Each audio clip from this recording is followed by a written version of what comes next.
1951 wird auch der Name gefunden, der bald zu einem feststehenden Wertbegriff wird. Der Name Ameise. Die Ameise trägt sehr schwere Lasten im Vergleich zu ihrem Körper.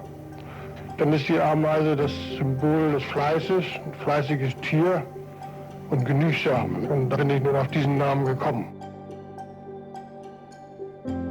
In the 1950s, the Ameise becomes its own brand and contributes to the success of the Jungheinrich company, especially in the early years.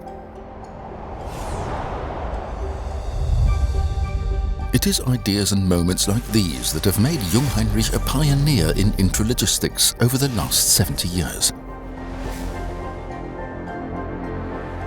Moments that have a significant impact on the company's history we call yellow moments.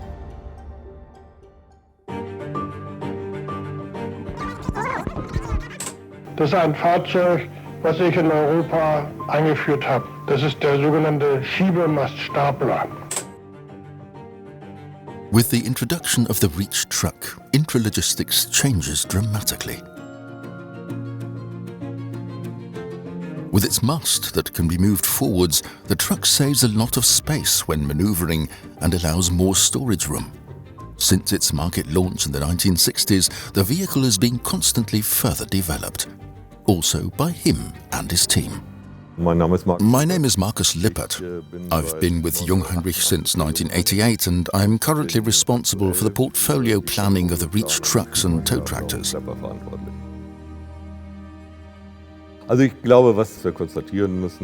It's probably safe to say that Jungheinrich's growth has also been very much based on the reach truck.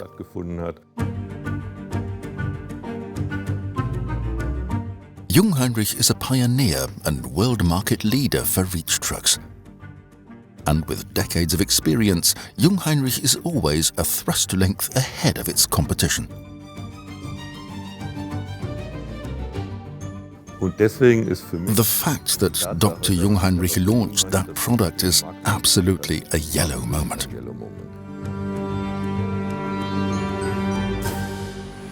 High bay warehouses, today an indispensable part of intralogistics. The prerequisite for storing goods at great heights creates a yellow moment in the late 1960s. It is one of the last major projects under the supervision of Dr. Friedrich Jungheinrich. It revolutionizes the storage of goods in the decades to come, the ETX. My name is Siegfried Demmich. I was with Jungheinrich from 1961 until 1992, so 31 years. I worked in steel construction. Yes, that was in '68 when the new ETX was built. I even welded it.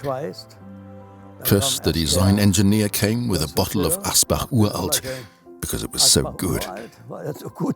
And then the boss came. And he said, "Where's the vehicle for the convention?" "Well, here." "Don't make a big fuss, just treat it like any old vehicle," he said. He didn't want to present a vehicle that wouldn't be the real deal. That really was something. I thought it was very honest. The convention and the ETX turn out to be a big success. Yes, well, the people who came to the convention said it really struck a chord, and the orders came pouring in. It could lift 2 tons, 12 meters high. That was one of a kind. The ETX, one of the first narrow-aisle trucks in the world. It enables the storage of loads weighing several tons at heights unimaginable until then. Friedrich Jungheinrich's last major project produces high bay racking, storage and retrieval units, small parts storage, and much more.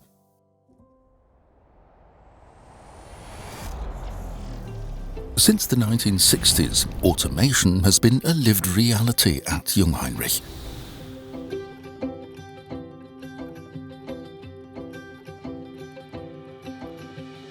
However, one important automation element was still missing until the late 1980s. Jungheinrich, a pioneer in the field of automated industrial trucks, already owns a wide range of so-called AGVs in the 1980s. The challenge then, as it is today, connecting the vehicles inside and with the warehouse. He is pushing this forward.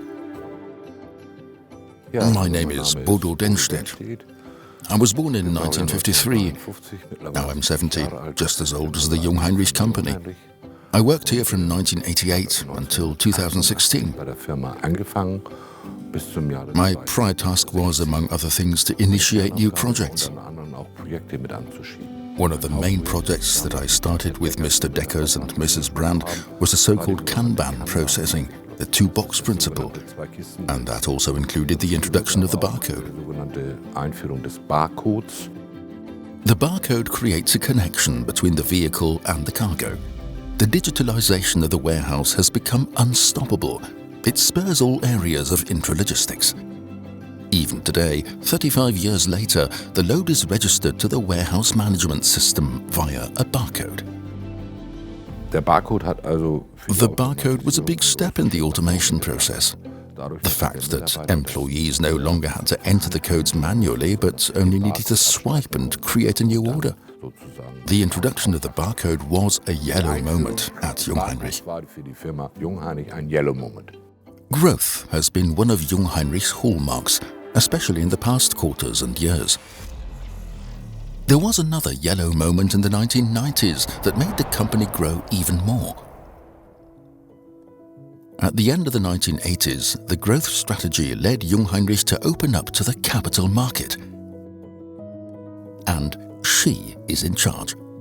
My name is Karin Martin. I was with Jungheinrich for 37 years. I started on the 1st of January 1963 and I left in July 2000 as Chief Financial Officer. At a time when women on a board of directors were still unthinkable in most places, Martin is already planning Jungheinrich's IPO. It is the beginning of Jungheinrich as a public limited company. With our IPO, we were, of course, somebody. Jungheinrich's reputation grew. Banks were suddenly interested. Job interviews, everything was completely different. Financially, we had a basis and a foundation that was urgently needed for growth, of course, and which later confirmed that this was the right way to go.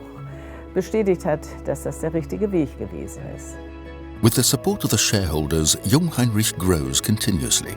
The company becomes a global player and leading solution provider in intralogistics. The IPO was clearly a yellow moment for me. It is innovations and pioneering achievements that define Jungheinrich. They are also the drive for the future, and this drive has been primarily electric at Jungheinrich for 70 years.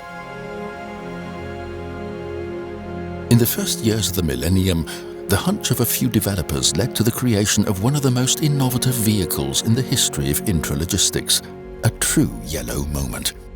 My name is Martin von Werder.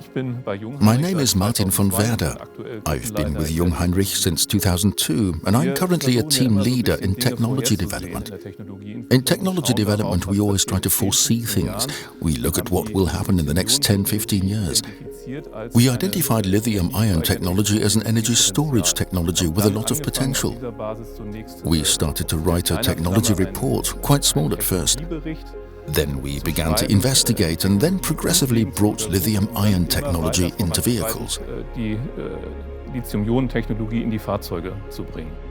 The Concept 08 is the first lithium-ion forklift truck in the world. With this truck, Jungheinrich, as an industry pioneer, presents the technology of the future. I still clearly remember that day because we presented the Concept 08 vehicle at the convention, and it was this completely new idea.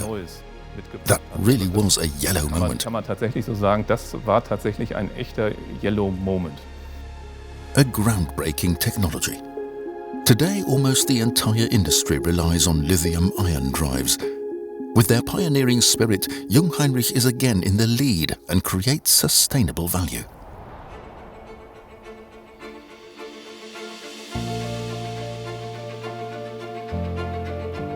In 2016, Jungheinrich is working on a project in Norderstedt that will change the development of industrial trucks.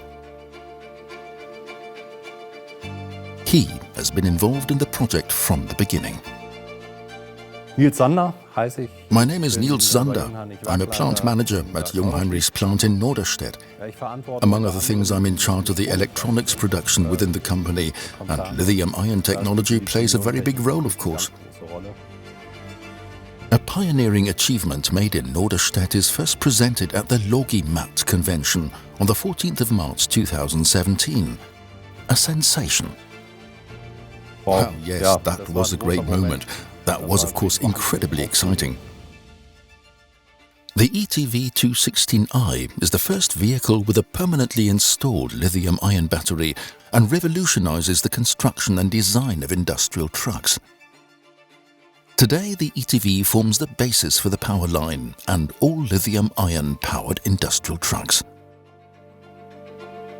Our yellow moment was a vehicle concept that had never existed before, and to present it to the world for the first time, that is a moment I will never forget. Das wird ein Moment, den ich nie vergessen werde. Another yellow moment of many in 7 decades of the company's history. Innovations and pioneering achievements Jungheinrich is known for exist today and will continue to exist in the future.